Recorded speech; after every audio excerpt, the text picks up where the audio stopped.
शरीर मरते, पण त्याचे भौतिक घटक पदार्थ सदैव जगत राहतात.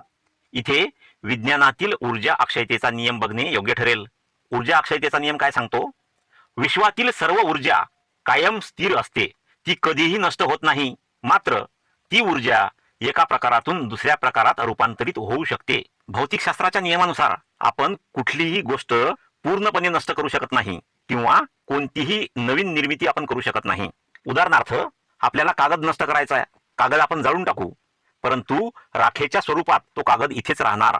म्हणजेच कोणतीही गोष्ट पूर्णपणे आपण नष्ट करू शकत नाही आणि कोणतीही गोष्ट नवीन निर्माण करू शकत नाही. उदाहरणार्थ, मातीचे मळके बनवायचे असल्यास अगोदरच अस्तित्वात असलेली माती आपण घेतो, अगोदरच अस्तित्वात असलेले पाणी आपण घेतो आणि अग्नी सुद्धा इथेच निर्माण केला जातो. अशा प्रकारे माती, पाणी आणि अग्नी यांचा वापर करून आपण मळके बनवतो, परंतु ती नवनिर्मिती नाही. अशा प्रकारचा पुनर्जन्म बुद्ध